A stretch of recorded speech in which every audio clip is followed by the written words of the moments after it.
Today I'm making the most beautiful quilt using just one jelly roll. It's a stunning Bargello pattern that will get you in the Christmas spirit like that. I guarantee that once we're done here, this will be your new favorite jelly roll quilt. And look how gorgeous these colors are. It is giving me Italian vibes, but also Christmas vibes. I cannot wait to see what we do with this. There's something to be said about the simplicity of solid fabrics. For years, I would not touch them.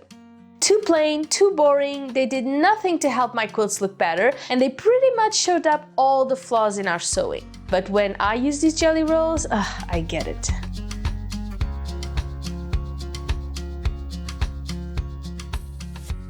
Now, this is a Bargello.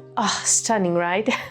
We have a 3D effect by changing the size of the pieces. It's going to widen and then shorten as we go. I've done a quick Bargello flame before. Now we're doing an awesome surf song. Don't get scared though. This is beginner level, okay? Just a little bit of organizing required.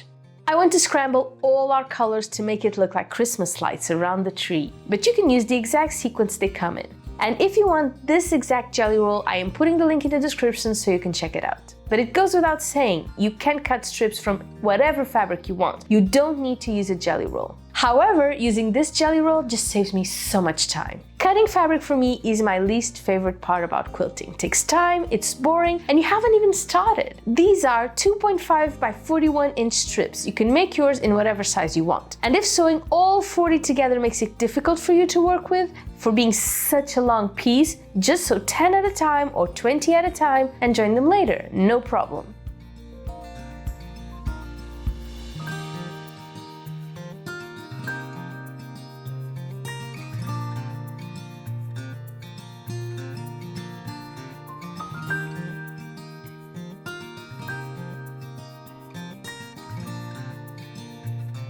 This is what we have so far. If I'm honest, this would make an awesome Christmas tablecloth as is. You know, a modern look that is so simple and classy. I love it. Our next very simple step is closing this piece into a tube by essentially sewing the first strip and the last strip together.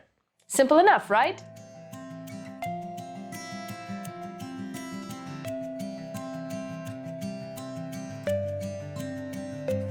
Pressing is particularly important for this project because we will be making some very precise cuts, so we need our seams to be on their best behavior. We need our tube to be nice and flat, and this is probably the first example of why you would prefer to deal with the 10 strips at a time instead of all 40, because this is a huge piece. Time to cut. And we need some serious nerves of steel for this because the size of our strips is what makes the whole Bargello effect, really. Having said that, don't worry if your cuts turn out a little bit wonky, okay? It won't damage the overall effect that much. I am pretty sure I won't cut these perfectly either, you know? It will still look awesome. So we start with a wide strip. This is 3 1/4. Then we narrow it down in 1/4 inch increments, and then we expand again until we run out of fabric, and that's it. I would say the most important thing about this step, other than cutting our strips right, is to make sure we have a wide space to place them after cutting. This order right here is one of the most important parts of making a Bargello, so I am putting my number on each one of them.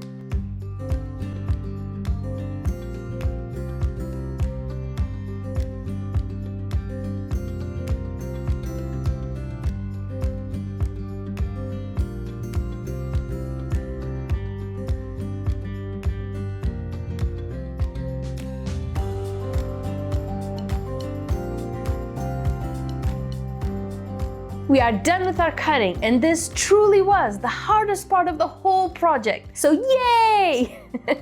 Time to create our Bargello sequence and make some magic happen.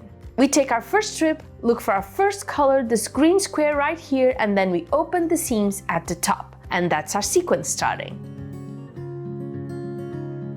Now let's get the second. This is where the second strip starts. So we go down one piece and reap the seams here. And then we add it to our sequence and everything went up one place. Now for the third strip, we go down 2 pieces, just like so, and we reap. You see where we're going with this, right? We keep going down 1 piece at a time until we run out of strips. Also, do not lose focus, okay? If you stop midway, for whatever reason, you may end up skipping a row and ruining the whole effect, particularly when you're working with similar color values. If you absolutely need to stop, either mark the next square somehow or wait until you're changing colors.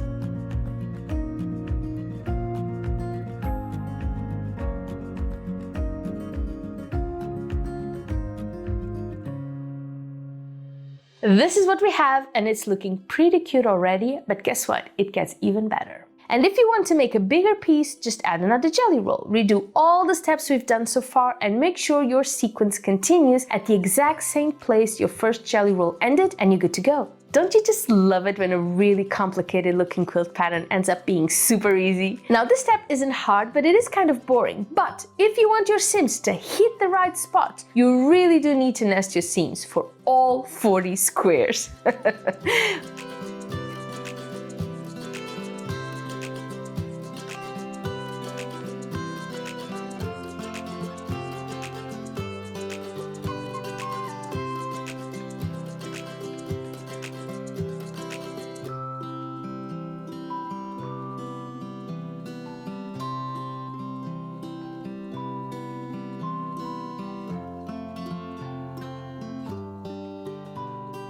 We are almost done with our quilt top, and I cannot believe how easy this was. I mean, the first time you see a Bargello, you imagine someone painstakingly sewing one square at a time, like a tiling job or something. But it's so much easier than that. As long as you keep doing the sequence, there's nothing to it.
And here it is, our Surf Song Bargello quilt top ready to go.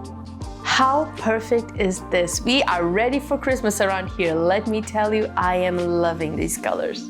I'm not so sure I'll be able to pick between this Christmas version or the pink flame Bargello we made a couple of months ago. Have you seen it? That one is truly, truly stunning. Which one is your favorite? Check it out and let me know, and I will see you soon. Bye bye!